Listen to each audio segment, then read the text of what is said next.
La Banque Populaire Grand Ouest donne le go pour le Business Club de l'Ouest. Hashtag la réussite est en vous.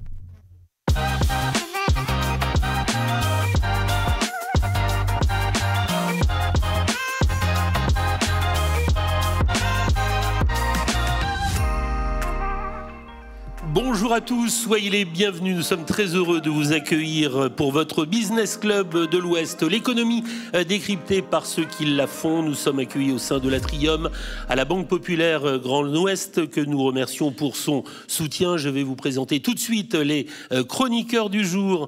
Bonjour et merci à vous Benoît Cattel. Vous êtes le directeur général de la Banque Populaire Grand Ouest. Merci à vous Valérie Cotreau, PDG d'Artefacto. Et grand merci également à Hervé Mattei, ancien directeur régional de la Banque de France pour la région Bretagne. Nous sommes très heureux d'accueillir une personne au grand cœur. Il va nous raconter son histoire. Il est le dirigeant de l'agence nantaise Mobilito, mais surtout le fondateur de Bureaux du Cœur. Les Bureaux du Cœur, c'est tout de suite avec Pierre-Yves Loec.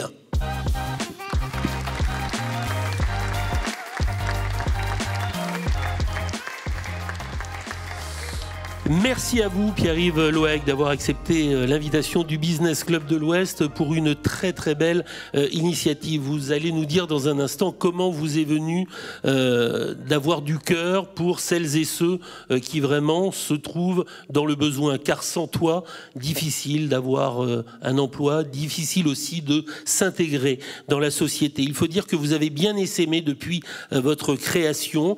C'est en Espagne, en Suisse, en Belgique, mais également en France. Plus de 300 entreprises hébergent aujourd'hui des femmes et des hommes.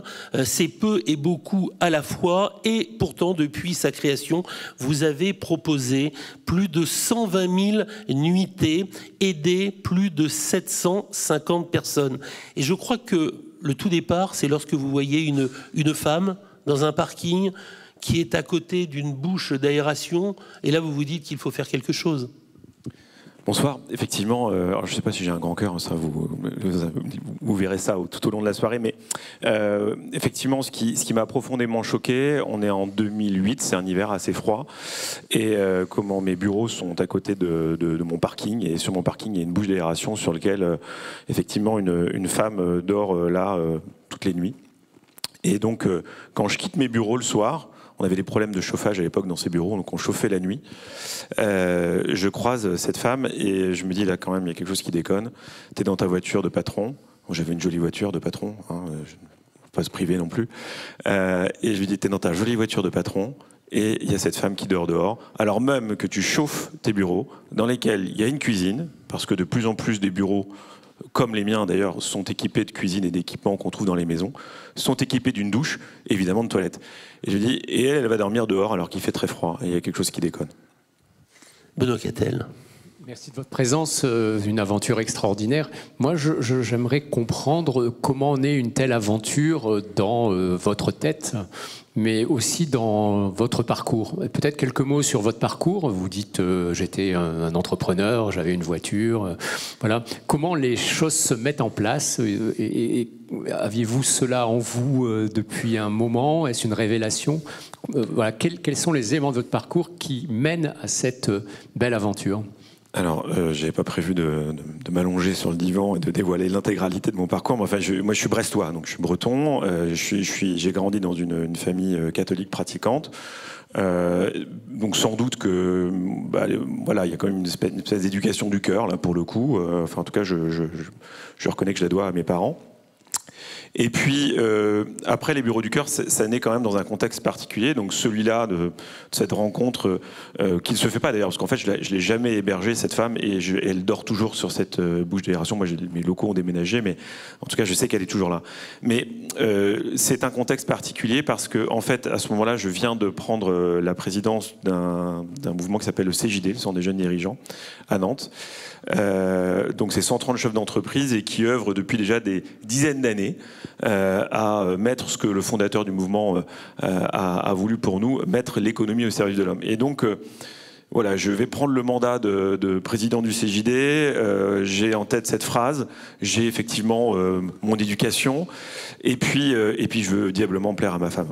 Parce que en fait, comment ça se passe? C'est qu'un soir, on est en train de dîner chez des copains qui hébergent un migrant chez eux, et ils me disent, on passe la soirée, voilà, on raconte ce parcours d'accueil, et puis on rencontre aussi la personne qui est hébergée.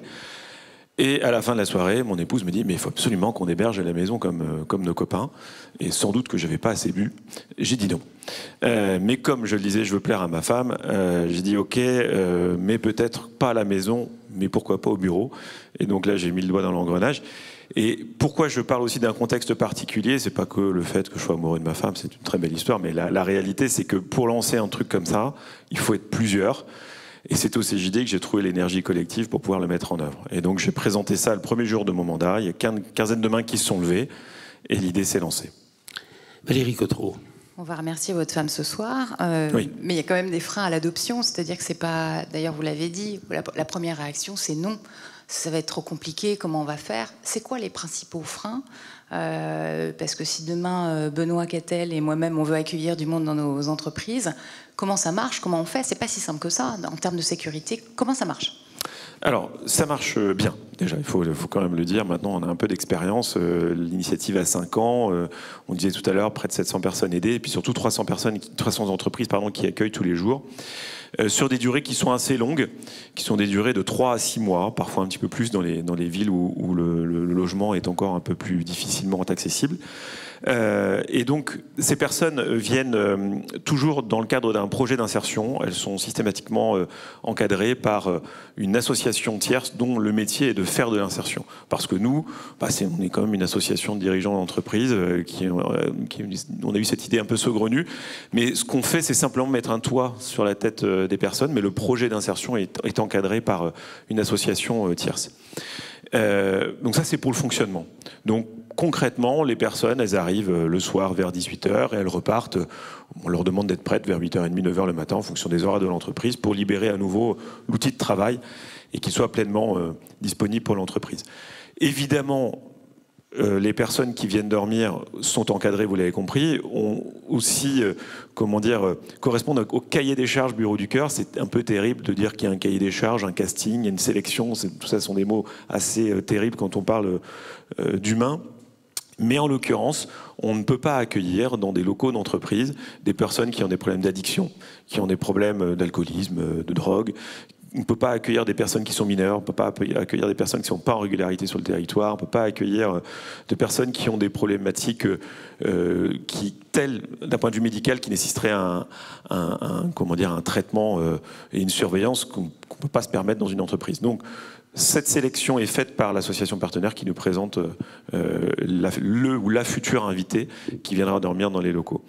Et après, dans les freins, pour essayer de répondre à la question, parce qu'en fait, je me rends compte que je n'ai pas tout à fait répondu à cette question-là, mais dans les freins, ils sont évidemment très nombreux. Alors, on va trouver des freins techniques, comment ça se passe avec le bailleur, comment ça se passe avec l'assurance, comment ça se passe avec les collaboratrices et les collaborateurs de l'entreprise, comment on lève ces freins. Mais au fond du fond, au-delà des aspects techniques et managériaux, le premier frein, c'est la peur de l'autre.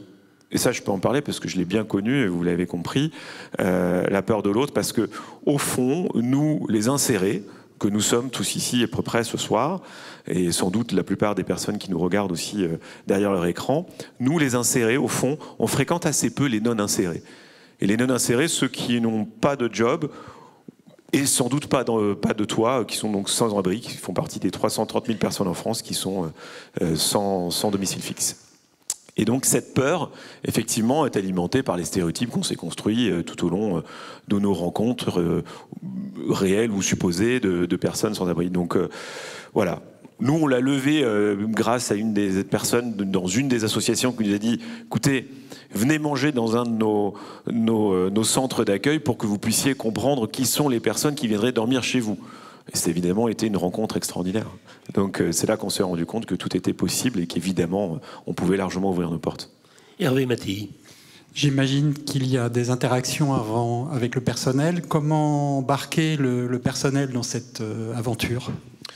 Déjà, je pense qu'il ne faut pas faire comme moi. Parce que donc, moi, je suis dirigeant d'une agence de communication, donc vous pensez bien que j'ai bien fait. Hein. J'ai mené une parfaite conduite du changement.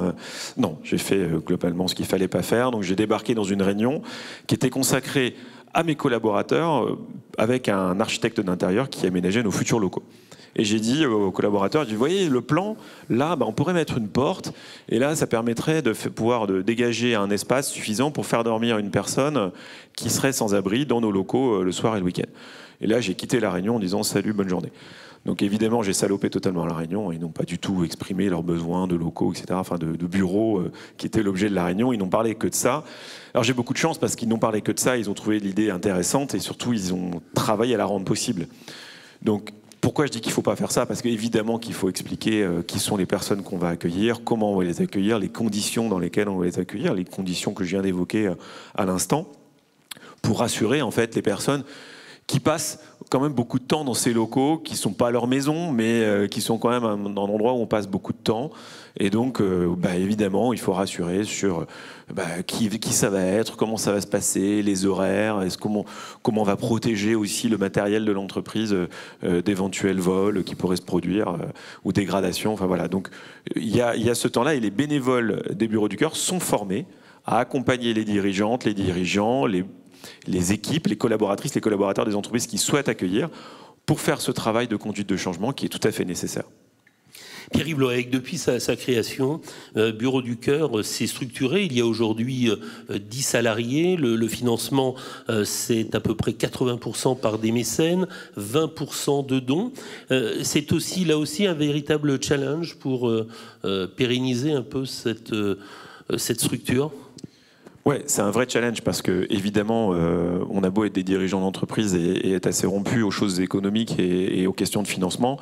En ce qui me concerne, j'avais jamais financé d'initiatives caritatives et donc il faut se mettre dans un autre modèle économique. Donc on a effectivement 10 salariés très performants et qui permettent aussi de contribuer largement à trouver les financements qui sont nécessaires à leur propre subsistance dans le projet et la propre subsistance du projet. On est très attaché à effectivement faire en sorte que cette association soit bien gérée et notamment à ce qu'elle soit aussi performante. Alors c'est un mot un peu barbare dans un projet comme celui des Bureaux du Cœur, mais ça signifie deux choses. Un, ça signifie qu'on veut qu'il y ait un maximum de personnes qui viennent dormir dans nos entreprises, qui en sortent avec des vrais projets. Et la première performance des Bureaux du Cœur, c'est qu'effectivement les gens qui sortent de nos accueils aient un vrai logement. Nous on parle d'accueil, là on les emmène vers le logement et puissent avoir un job pour payer ce logement. Parce que c'est les conditions de l'insertion.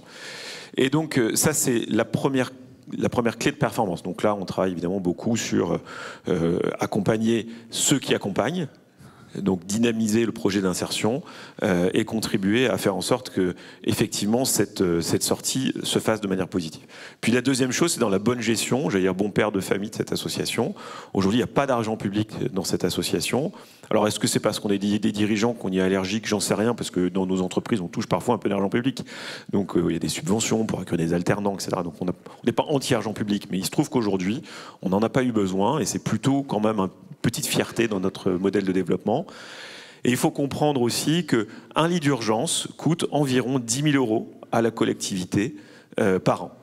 Un lit d'urgence pour une personne, accueillir une personne qui serait sans domicile fixe ou sans abri.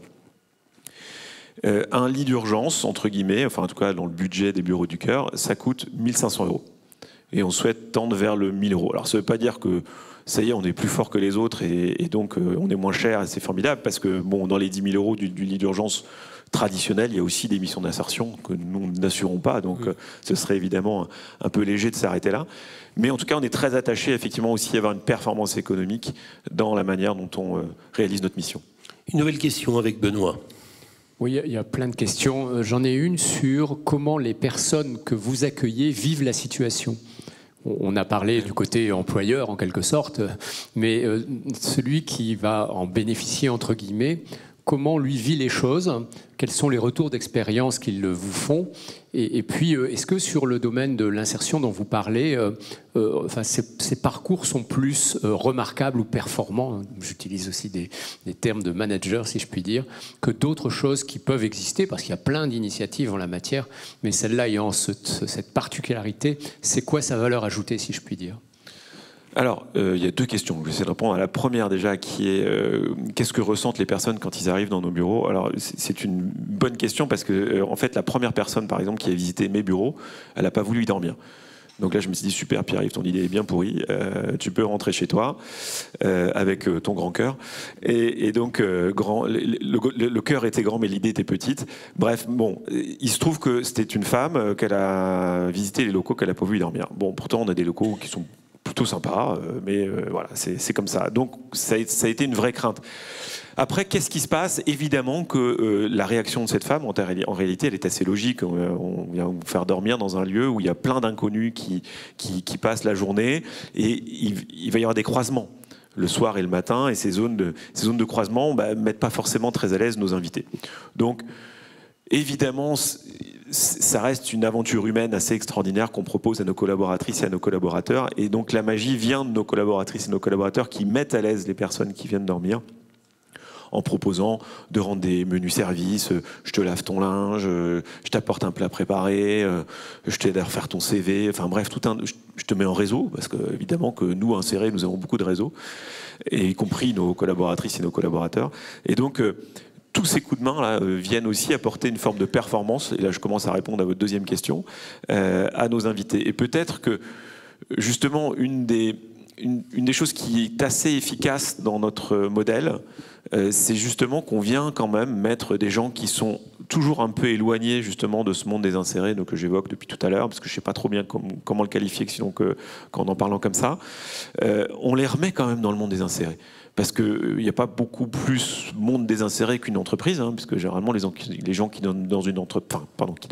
travaillent dans une entreprise ont donc un travail, souvent un toit quand même, très majoritairement. Pas toujours, et d'ailleurs il y en a beaucoup qui viennent dormir au bureau du cœur pour cette raison-là. Bref, donc on vient se côtoyer ces deux univers, et ces deux univers s'enrichissent. Et ça c'est hyper intéressant, parce que c'est intéressant, comme vous l'avez compris, pour les invités, comme je viens de l'évoquer, pour les questions des services qu'on leur rend, et puis des mises en raison qu'on leur fait, des sourires qu'on leur tend. Il y a un témoignage extraordinaire d'une vidéo d'un invité à Lille qui dit vous vous rendez compte que c'est le premier café que je passe avec des gens normaux. Alors, le genre normaux, il est un peu terrible, et j'aime pas trop cette expression, mais en l'occurrence, c'est quand même assez intéressant. Et donc ça c'est la magie assez évidente qu'on voit du côté des invités, mais il y a une autre magie, qui n'est pas dans votre question, mais que je vais évoquer quand même, qui est celle que les invités apportent à l'entreprise. Parce que quand on vient mettre un invité, quelqu'un de fragile dans une entreprise, bien on vient donc remettre de la fragilité dans l'entreprise. Et ça, c'est intéressant. Parce que quand on met de la fragilité dans l'entreprise, on met de la solidarité dans l'entreprise. Et à l'heure où nos entreprises s'individualisent de plus en plus dans les modes de travail, freelancing, télétravail, j'en passe et des meilleurs, nos plateaux sont de moins en moins pleins, faut quand même être assez clair. Ils le sont un peu plus parce qu'on commence à serrer un peu la vis, mais c'est quand même, il y a une espèce d'éloignement. De remettre de la fragilité dans l'entreprise, on recrée de la solidarité, et on ne peut pas se comporter, pardonnez-moi l'expression, comme un con, comme quelqu'un qui ne serait pas solidaire, alors même qu'on accueille quelqu'un dans son entreprise. Et ça vaut aussi bien pour le manager que pour les collaboratrices et les collaborateurs. Et donc on vient faire vivre cette aventure humaine à nos équipes. Et ma conviction quand même, c'est que c'est comme avec un membre de sa famille ou un copain. Vous voyez bien que quand on veut toucher du doigt le moment où l'amitié est forte, où la relation est forte, c'est quand on vient prendre soin de celui ou celle qui est dans la merde, pardonnez-moi l'expression, ou qui ne se sent pas bien, ou qui est en difficulté. Et là, pour le coup, la solidarité s'exerce, et c'est exactement ce qu'on veut faire aussi avec les bureaux du cœur dans les entreprises. Valérie. Il y a beaucoup d'engagement dans ce que vous évoquez là, et la volonté d'aller vers quelque chose qui soit... il y a une conduite du succès, enfin, vous avez envie d'y arriver. Néanmoins, c'est compliqué pour avoir été confronté à ce type de problématique. Est-ce qu'on aboutit toujours au succès? Est-ce qu'il y a des galères? Est-ce qu'il y a des insuccès? Est-ce que les gens qui quittent au bout de 3 ou 6 mois sont tous, entre guillemets, réinsérés ou pas? C'est pas si simple, en fait. Non, c'est pas si simple et on n'a pas le vrai chiffre. Donc, selon les bureaux du cœur, 80% des invités sortent de manière positive. Dans la vraie vie, on est en train de compter, on aura le vrai chiffre bientôt. Donc, c'est un chiffre totalement ressenti, mais bon. Il y a aussi du fait que ce chiffre serait bon parce que quelque part, on est sélectif. C'est comme les bonnes écoles de commerce, hein. Ils sont bons parce qu'ils prennent les meilleurs élèves. Donc, comme on prend que des personnes dont les fragilités sont certes existantes, mais pas aussi fortes que des gens qui pourraient avoir des problèmes médicaux, addiction, etc., les publics que j'évoquais tout à l'heure, qu'on n'accueille pas au bureau du cœur, bon, quelque part, on a plus de facilité à s'en occuper. Bon, ça c'est un premier point, donc difficile de répondre sur la question réelle du succès. Après, sur les difficultés qu'on a rencontrées dans l'aventure, il y en a plein. Mais il faut être un peu malin, enfin, je crois. Et je me souviens, par exemple, d'une visio qu'on a eue en 2021, donc quelques mois après le lancement de l'aventure, avec un ponte de chez AXA, pour ne pas les nommer, qui assure beaucoup de PME en France. Et comment on est en visio, il est à Paris, je suis à Nantes, et je lui explique les bureaux du cœur. Il me fait bon, en gros, il s'en fout un peu.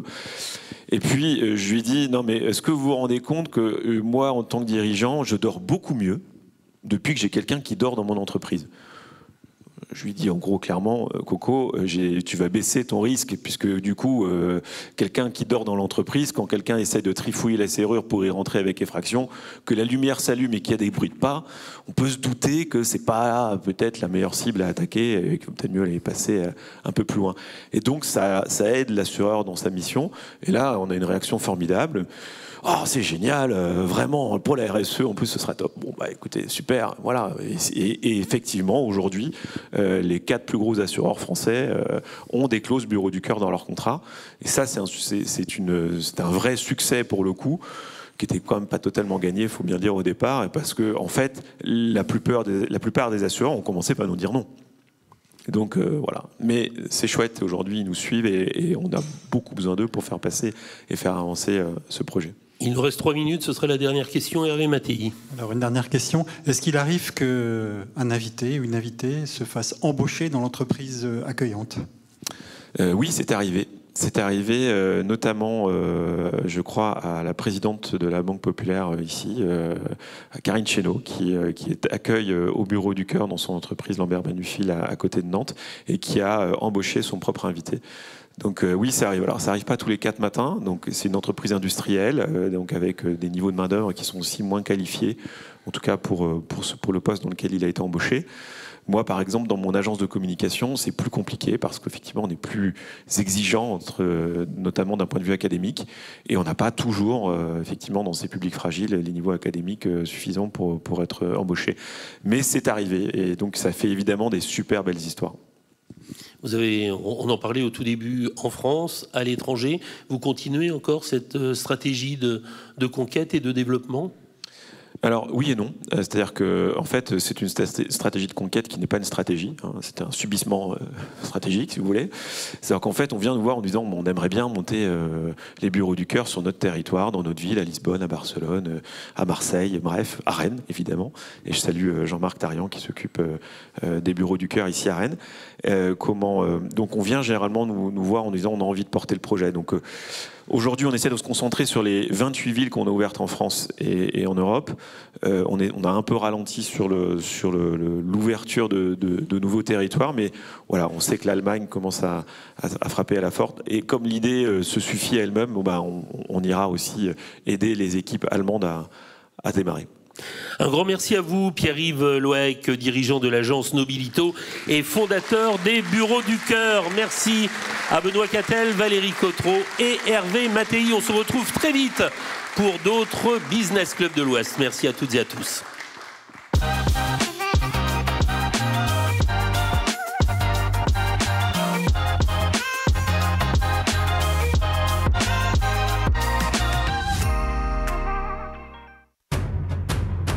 La Banque Populaire Grand Ouest donne le go pour le Business Club de l'Ouest.